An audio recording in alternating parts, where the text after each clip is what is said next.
እዚ ኣፎት ሚድያ እዩ ሰላም ጠና ብልና ብዝተፈላለዩ ቦታን ኩነታትን ኮንኩም ምድላዋት ኣፎት ሚድያ ትከታተሉ ክብራትን ክብራናን ንሳት ዝተዋረዱ ሓጸርቲ ዛዕባታት ሒዝናልኩም ቀሪብና ኣለና ሓበራዊ ጻንሒትኩም ሰናክኹም በመዕዳም ናብ ዝርዝራቶም ተሰጋጊርና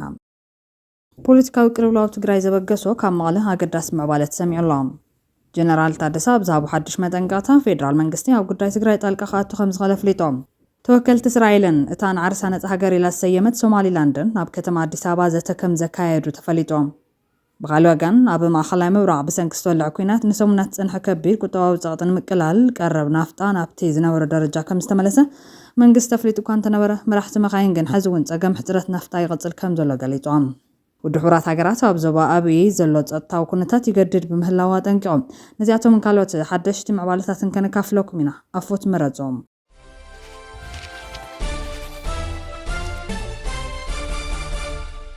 ብቀዳምነት ውድሕራት ሃገራት ኣብ ዞባ ኣብይ ዘሎ ጸጥታዊ ኩነታት ይገድድ በምህላዋ ጠንቂቖም ኣብ ሱዳን ዝካየድ ዘሎ ኩናትን ኣብ ደቡብ ሱዳን ዘሎ ዘይምርግጋዕን ኩነታት ጸጥታ ኣብቲ ዘሳሓሕብ ዘሎ ዞባ ኣብይ ዘሎ ኩነታት የጋድዶን ነቲ ናይ መወዳእታ ደረጃ ንምፍታሕ ዓሊሙ ዝኸይድ ዘሎ ምዕባለታት የደናግይን ኣሎ ክብሉ ሰበስልጣን ሕቡራት ሃገራት ብሸውዓተ ጉንበት ንባይቶ ጸጥታ ጠንቂቖም ማርታ ኣማ ኣይኬያ ፓቤ ተሓጋጋዚት ዋና ጸሓፊት ጉዳያት ፖለቲካን ህንጸት ሰላምን ስርሒታት ሰላምን ሕቡራት ሃገራት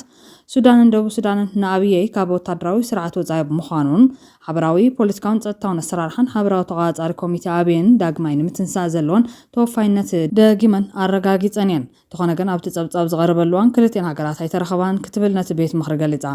ፓቤ ኣብ ዝሓለፉ 6 ኣዋርሕ ብሰንኪ ገበናውን ጥፈታት ምዝፍሕፋሕ ኣጽዋርን ህላዊ ፍቓድ ዘይብሎም ዕጡቓት ጉጅለታትን ኩነታት ጸጥታ ኣብ ኣብይ እናተበላሸወ ከም ዝመጽእ ሓቢራ ግዝያዊ ሓይሊ ጸጥታ ሕቡራት ሃገራት ኣብይ ዩኒስፋም ኣብዚ ጸብጻብ ዝቐረበሉዋን 196 ጸጥታዊ ፍጻመታት ሞት 58 ሰባትን ከም ዘመዝገበ እቲ ድማ ካብቲ ዝሓለፈ 6 ኣዋርሕ ኣዝዩ ወሰኽ ከም ዘረኣየ ይገልጽ ሓይልታት ምክልኻል ህዝቢ ደቡብ ሱዳንን ፖሊስን ኣብ ደቡባዊ ኣብይ ዘይፍቀድ መፈተሺ ነቁጣታት ምህላውን ሲቪላዊ መሰረተ ልምዓት መሓዝን ቀፂሎም ኣለዉ ህላዊ ሓይልታት ቅልጡፍ ደገፍ ሱዳን ኣብ ከባቢ ጎሊን ዲፍራን ኣብ ሰሜን ኣብይ ዓብይ ስክፍታ ኮይኑ ይቕጽል ከም ዘለዎን ተሓሳሲባ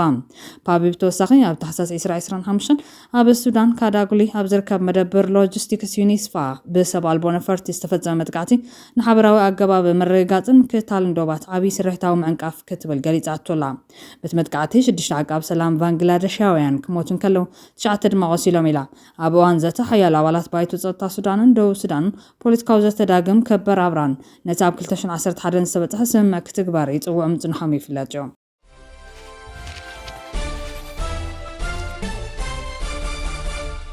ኣብ ማእኸላይ ምብራቕ ብሰንኪ ዝተወልዐ ኩናት ንሰሙናት ጽንሐ ከቢድ ቁጠባዊ ጸቕጥን ምቅላል ቀረብ ናፍጣ ናብቲ ዝነበረ ደረጃ ከም ዝተመለሰ መንግስቲ ተፍሊጡ እኳ እንተነበረ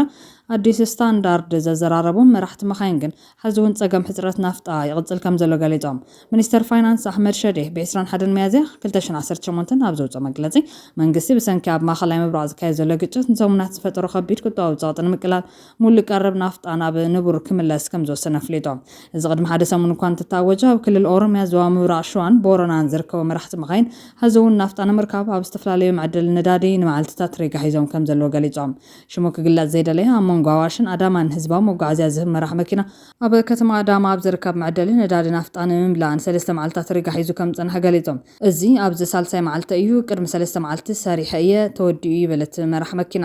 ንልዕሊ ሓደ ሰሙን ሬጋ ዝጸንሑ መራሕቲ መኻይን ከም ዘለዎ ዝገለጸት መራሕ መኪና ቀረብ ናፍጣ ናብ ንቡር ክምለስ ይጽበዩ ከም ዘለዎ ገሊጾም ኣብዚ ሕዚ እዋን ኣብ ሰሙን 3 መዓልቲ ኣብ ሬጋ ከም ዝሕልፍ ዝገለጸ ኮይኑ ናፍጣን ተረኺቡ ኣብተን ዝተረፈ 4 መዓልትታት ናብ ስራሕ ከም ዝምለስን ኩነታት ኣዝዩ ከቢድ ምዃኑ ሓቢሮም ካልእ ካብ ከተማ ባቶ ዝመጸ መራሕ መኪና ብወገኑ ሕዚ እውን ሕፅረት ናፍጣ ከም ዘሎ ገሊጹሎም ኣብ ቀረባዋን 2 በርሚል ናፍጣ ካብ ወጻኢ ከም ዝኣተወ ተገሊጹሎም ተኾነ ግን እቲ ዝመጸ ናፍጣ ንናይ ሕርሻ ትራክተራትን ኮድ 4 ተሽከርከርትን ተዋሂቡ ተወዲኡሎ ክብል ኣዲስ ስታንዳርድ ተዛሪቡ ቀረብ ነዳዲ ከም ዝተመሓየሸ ዝገለጸ ሓደ ኣብ ከተማ ባቶ ዝነብር መራሕ መኪና ቀረብ ናፍጣ ክመሓየሽ እዩ ካብ ዝተባሃለ ሰሙን እውን ከይተረፈ ከም ዘይተመሓየሸ ገሊጾም ኣብ ደቡብ ኦሮምያ ከተማ ያቤሎ ዝርከቡ መራሕቲ መኻይን እውን ተመሳሳሊ ኩነታት ከም ዘጋጥም ሓቢሮም ኣለዉ ነባሪ ከተማ ያቤሎ ኣዲስ ስታንዳርድ ኣብ ዝሃቡ ሓበሬታ ነዳዲ ኣብ ሓደ ቦታ ጥራሕ ይርከብ ንምርካቡ ግን ኣዝዩ ከቢድ እዮም ናብ ቤት ጽሕፈት መጓዓዝያ ደብዳቤ ብምጽሓፍ ተሽከርከርቲ ህዝባዊ መጓዓዝያ ጥራሕ ይረኽብዎ ከም ዘለዎ ገሊጾም በዚ ምኽንያት ድማ ቀረብ ማይን ምግብን ጻዕና መኻይን ነዳዲ ክረኽባ ከም ዘይካላ ንኣዲስ ስታንዳርድ ሓቢሮም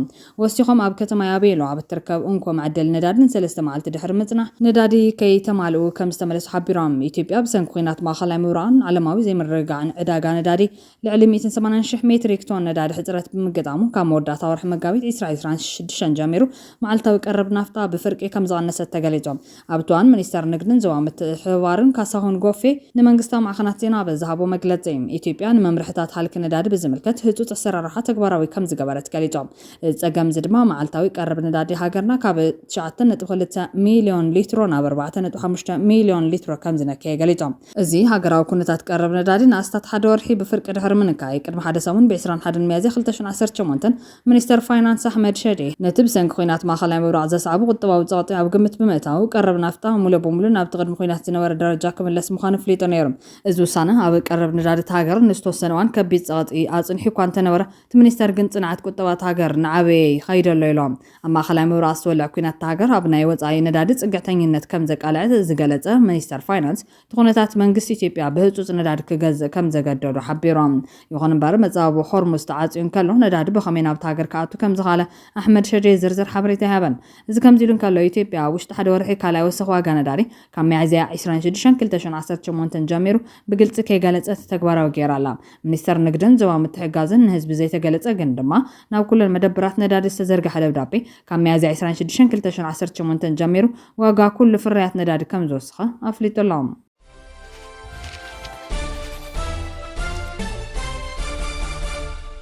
ተወከልቲ እስራኤልን እታ ንዓርሳ ነጻ ሃገር ኢላ ዝሰየመት ሶማሊላንድን ኣብ ከተማ ኣዲስ ኣበባ ዘተ ከም ዘካየዱ ተፈሊጦም። ወከልቲ ንግዲ ሶማሊላንድ እስራኤል ኣብ ኣዲስ ኣበባ ዘተ ኢንቨስትመንት ተካይዶም ኣሎ። ሚኒስተር ንግድን ቱሪዝምን ሶማሊላንድ ወከልቲ ንግድን ላዕለዎት ሰበስልጣንን ክልቲኦም ወገናት ኣብ ኣዲስ ኣበባ መንጎ ሶማሊላንድን እስራኤል ምትሕብባር ንግድን ኢንቨስትመንትን ዝጠናኸረሉ መንገድታት ዘተ ከም ዘካየዱ ፍሊጦም። ብመሰረት ጸብጻብ ሆርን ዲፕሎማት ብሚኒስተር ንግድን ቱሪዝምን ዓብድራሕማን ሓሰን ኑር ዝምራሕ ልኡኽ ሶማሊላንድ ምስ ወከልቲ ንግድን ዲፕሎማሲ ያውያንን እስራኤል ተራኺቦም። እቲ ዘተ ኣብ ዓውድታት ሕርሻ፣ ኢነርጂ፣ ቴክኖሎጂ፣ መሰረተ ልምዓት፣ ፋይናንስን ክንክን ጥዕናን ንግዳዊ ምትሕብባር ኣብ ምስፋሕን ዘተኮረ ከም ዝኾነ እቲ ሚኒስተር ኣብ ዘውፅኦ መግለፂ ፍሊጦም። ወገን ሶማሊላንድ ኣመሓዳሪ ማእኸላይ ባንክ ኣብዲ ናስር ኣሕመድ ሂርሲ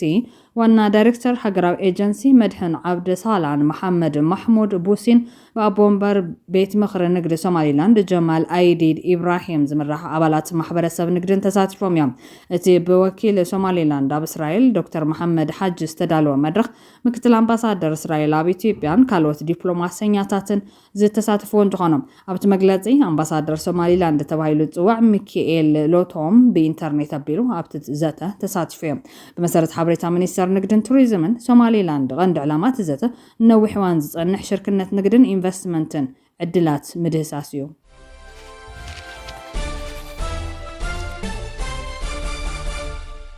ጀነራል ታደሰ ኣብዛው ሓድሽ መጠንቀቕታ ፌደራል መንግስቲ ኣብ ጉዳይ ትግራይ ጣልቃ ክኣቱ ከም ዝኽእል ኣፍሊጦም። ፕረዚደንት ጊዜያዊ ምምሕዳር ሌተናል ጀነራል ታደሰ ወረደ ኣብ ቤት ጽሕፈቱ ብሓይሊ ብዝተኻየደ ብዶክተር ደብረጽዮን ገብረሚካኤል ዝምራሕ ኣኼባ ካቢነ ኮኒኑ ኣሎ። ኣብ መንጎ ክልቲኦም መራሕቲ ተፈጢሩ ዘሎ ምትፍናን ንክልል ትግራይ ናብ ዝኸፈ ፖለቲካዊ ቅልውላው እቲቦ ከም ዘሎ ይፍለጥ እዮም። ኣብ ስልጣኑ ከም ዘሎ ዝምጉት ታደሰ ኣብ ዝቐረባ መዓልትታት ዝተፈጠረ ኩነታት ስዒቡ ክመጽእ ዝኽእል ሳዕቤን ጉድኣትን ንምትራፍ እቲ ጸገም ብናይ ተጋሩ ልዝብን ሓበራዊ ምርድዳእን ክፍታሕ ዘቕረቦ ጻውዒት ከም ዘይሰመረ ኣሚቶም ተመሪፀ ዝብል ኣካል ሎሚ ሚያዝያ 30 2018 ዓ.ም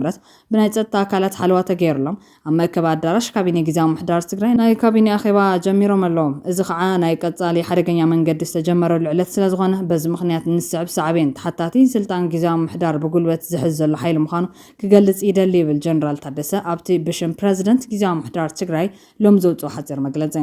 ኣብ ዝቐረባ መዓልትታት ተወንዚፉ ዝነበረ ቤት ምኽሪ ትግራይ ናብ ስልጣኑ ከም ዝተመለሰ ዝሓበረ ህወሓት ናብ ወንበር ውድብን መራሕቲ ክልል ዝነበረን ዶክተር ደብረጽዮን ሓድሽ ፕረዚደንት ገይሩ ከም ሸሞ ኣፍሊጡ ነይሮም። ሓደሽቲ ኣባላት ካቢነ ዝመዘዘ ዶክተር ደብረጽዮን ፈላማ ኣኼቦ ኣብ ውሽጢ ቤት ጽሕፈት ምምሕዳር ትግራይ ከም ዘካየደ እዩ ዝጸብጻብ ዝሕብር ዘሎ። መንግስታውን ሓውሲ መንግስታዊ ማዕኸናት ዜና ትግራይ ነቲ ብህወሓት ቆዮም ዘሎ ሓድሽ መንግስቲ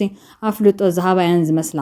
27 ሚያዝያ 2018 ዓ.ም ብዕሊ ስርሑ ጀመረ ቤት ምኽሪ ትግራይ ዶክተር ደብረጽዮን ገብረሚካኤል ፕረዚደንት መንግስቲ ትግራይ ገይሩ ድሕሪ ምምራፁ ካቢነ መንግስቲ ትግራይ ሎሚ ፈላማ ኣኼቦ ወካይዱ ይበል ምስ ሕወሓት ወርክብ ዘለዎ ድምፂ ወያነ ትግራይ ዘውፅኦ ዜናዊ ጸብጻብ ቴሌቪዥን ትግራይ በወገኑ ዶክተር ደብረጽዮን ገብረሚካኤል ሎም ዕለት 30 ሚያዝያ 2018 ዓ.ም ኣብ ደጀን ቢሮ ንካቢኔት ምሕዳር ፈላማይ ኣኼባ ብምክያድ ስራሕ ጀሚሮም ኣለዉ። እቲ ብፕረዚደንት ምሕዳር ትግራይ ዶክተር ደብረጽዮን ገብረሚካኤል ዝተመርሐ ፈላማይ ኣኼባ ካቢኔ ኣብ ዝተፈላለዩ ዛዕባታት ከም ዘተየ ድማ ተፈሊጡልና ይብል ኣብ ዘውፅኦ ተማሳሊ ሓፂር ጸብጻብ ሕወሓት በይናዊ ስጉምቲ ብምውሳድ ብመንገዲ ሓድሽ ቤት ምክሪ ስልጣን ከም ዝመንዝዐ ምፍላጡ ንስምምዕ ፕሪቶርያ ዝጥሕስ እዮም። ተኾነ ግን ሕወሓት ነቲ ስጉምቲ ክወስድ ዝተገደደት ስምምዕ ብወገን ፌደራላዊ መንግስቲ ስለ ዝተጣሓሰ ምዃኑ እዩ ዝሙገት። ዛጊድ ኣዲስ ኣበባ ብዛዕባ እዚ ኣብ መቐለ ተፈጢሩ ዘሎ ፖለቲካዊ ቅልውላው ዝተዋሃበ ወግዓዊ መግለፂ የለን። እዚ ሕዚ ሓድሽ መንግስቲ ከም ዝመስረተ ዝንገረሉ ዘሎ ክልላዊ ቤት ምክሪ ባይቶ ኣብቲ ኣብ መስከረም 2020 ዝተኻየደን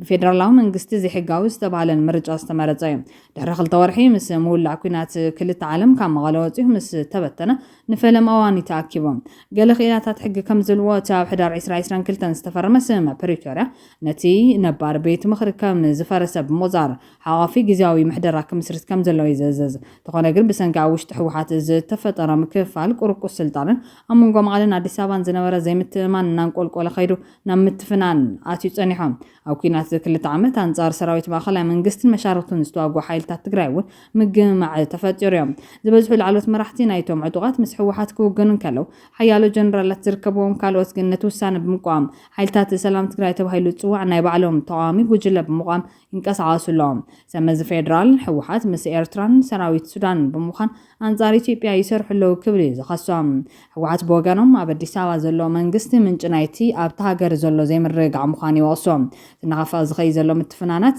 ደግሲ ካልእ ዕናውን ደማውን ኩናት ከየስዕብ ዓብይ ስጋት ፈጢሩ ይርከብ። ኣብቲ ናይ መወዳእታ ከባቢ ስልጣን ኣይተ ጌታቸው ረዳ ዝነበረ እዋን ጌታቸው ስልጣን ግዝያዊ ምሕዳር ትግራይ ብሓይሊ ይውሰደሎን ትብል ምክትሉን ላዕለዋይ ጠርናፊ ሓይልታት ፀጥታ ትግራይን ዝነበረ ሌተናል ጀነራል ታደሰ ወረደ ስልኩ ዓፅዩ ምንም ከም ዘይተፈጠረ ይሓልፎ ጥራሕ ዘይኮነስ ናብ ቴሌቪዥን እናቐረበ ኣብ ትግራይ ዝተፈለየ ሓደጋ ዘስዕብ ኮነ ንፌደራል ጣልቃ ዘእቱ ነገር የለን ኩሉ ነገር ካብ ቁፅር ተጋሩ ወፃኢ ኣይኮነን እናበለ ይዛረብ ነይሩ። ድሓር ግና ሌተናል ጀነራል ታደሰ ፕረዚደንት ግዝያዊ ምሕዳር ትግራይ ተባሂሉ ተሸይሞም። ኣብ ዝሓለፈ እዋን ድማ ኣብ ትግራይ ዝተፈጠረ ኩነታት ከቢድ እኳ እንተኾነ ፌደራል ጣልቃ ካኣቱ ኣይፅውዕን ኣይደልን ክብል ገሊጹ እኳ እንተነበረ ሎሚ ግና ነሲዕቡ ንዝፍጠር ሳዕቤን ተሓታቲ ስልጣን ግምት ብጉልበት ዝሕዝ ዘሎ ሓይሊ እዩ ዝብል ንፌደራል ጣልቃ ካኣቱ ቆፃል መብራህቲ ዝመልእኽቲ እዮም። ኣብ ትግራይ ተፈጢሩ ዘሎ ኩነታት ባዕሉ ታደሰ ወረደን ስርዓት ብልጽግናን እውን ተሓተቲ እዮም ክብሉ ገለ ተዓዘብቲ ይገልጽሎም።